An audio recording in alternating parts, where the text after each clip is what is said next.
All right. Happy Thursday. Let us know where you're tuning in from in the comments, in the chats. Good to see everybody today. And obviously, I'm coming live from Denver, Colorado, where I'll be for the next couple of days with some amazing people around Colorado Springs and Denver, and people coming in from different areas. And I'm personally excited.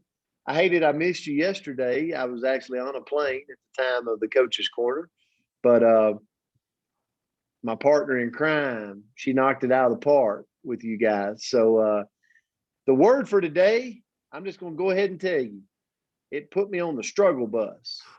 It was a tough word. Now this word predict. You know, when I got it, and somebody gave us this word, and I can't remember who gave it to us, or I'd give you credit, but you stumped me. You know, you would think, how many of you would think, I know what predict is? I mean, come on. But I want to tell you, once you start thinking, how am I going to deliver this to everybody?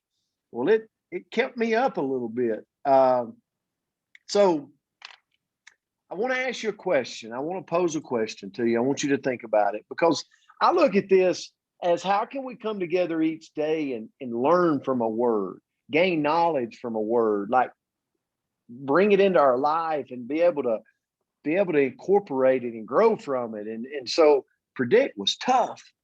But then I thought about it. I thought, let me ask you this, whether I'm talking to Will or myself or John or Randy, am I doing the things in my life? Ask yourself this question. Am I doing the things in my life to be able to help people create predictions in the world around me? And I want to preface that, because when you look at the word predict, here's what the definition says: say or estimate that a specific thing will happen in the future. And obviously, my partner in crime, Myra Miles here, she has spent a lot of time in the athletic world in her career. But from the coaching to the administration part to the organizations, and so because of that knowledge, because of that wisdom she's gained, and let me tell you, she'd be the first to tell you that there's been failures in that, there's been success in that, but all of that creates wisdom, right? Would we all agree? Raise your hand if you'd agree. So the knowledge, the experience, all that has created wisdom that people come to her every week, every month, and they want her to help them with predictions. It's a good thing based off her wisdom. And so when I thought about predict, I thought, am I preparing myself daily to be able to help the world around me predict, right? Because usually predictions come from past experience and wisdom, that you kind of know a trend is headed in a direction. So think to yourself, what happens when meteorologist predicts the weather? It's unpredictable. We know that weather's unpredictable. But here's the thing, we listen to them. Sometimes we get angry with them and we're like, oh, they missed that forecast. They said it was going to be 7 inches of snow and it was sunny. But you know what? The next time they make a prediction, we listen again. Because over time they've gained knowledge, they went to school, they self-developed, they are who we deem as the experts that could possibly make a prediction in the weather. And I know Myra's going to talk a little more about that. But we believe because of the knowledge and the power and the position they've been given. So Eric Hoffer says it the best: the only way to predict the future is to have the power to shape the future.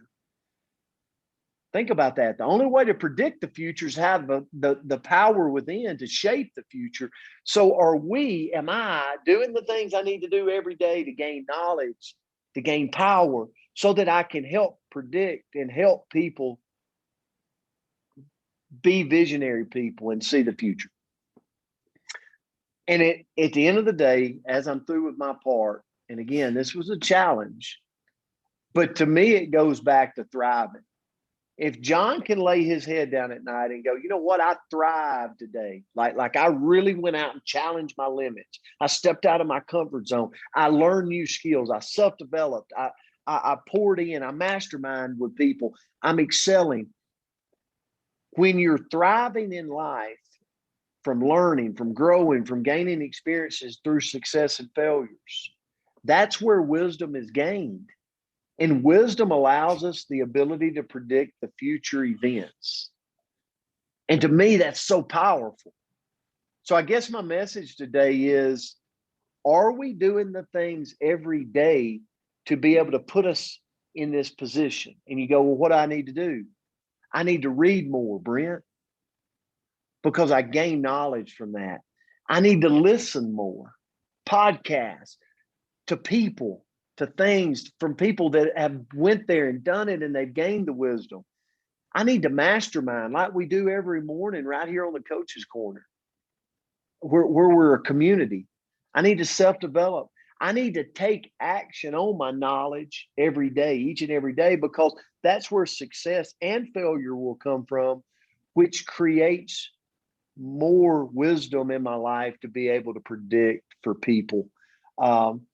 And for me, that's what the word meant today. So I hope it added value. It was a tough word, but I hope that made some sense. So, Coach, I'm going to turn it to you.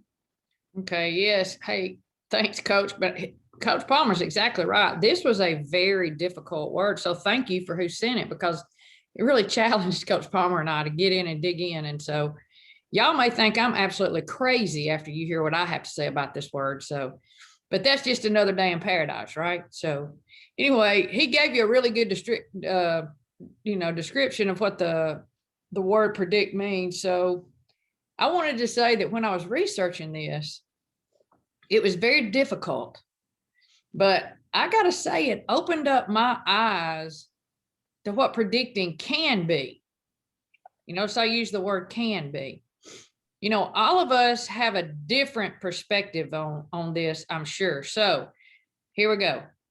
On predicting success, I stumbled upon a thing, and some of you may have heard of this. I had not.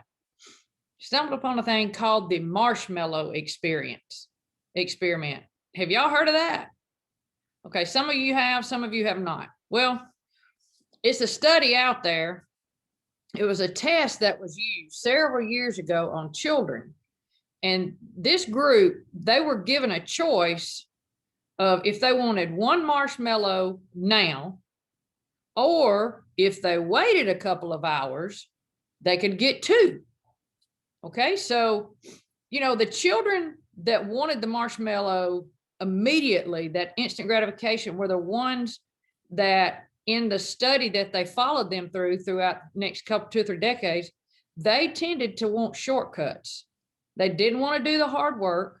They were also mostly from low income families. And again, this is just an experiment and I kind of just scanned over it because I was running out of time trying to find something. So the other child would wait. They would think, they pondered it a little bit and thought, I'll wait. And in that way, I'm going to get 2 marshmallows. Well, those kids throughout their career were not shortcut. They did not take shortcuts in their life. Well, so they did this, like I said earlier, they tracked these kids through the decades that took this test. The kids that waited and chose the 2 marshmallows had more success, lower divorce rates, higher income, and higher status in society. They didn't want that instant gratification. Instead, they chose to build for their future. Then there was the experiment of putting both groups into a room, and I thought this was kind of funny. And they gave them the choice, or they gave them the job of, okay, y'all have to go rob a bank. So the ones that came from the lower income group were the actual better robbers, because they just wanted to go get it, because their entire lives as children or whatever, if there was something that was there, they knew they had to react quickly or it would be gone. So not saying being a great bank robber is a great thing, but in that experiment, they were. But the other ones were not really good at that exercise because what did they do?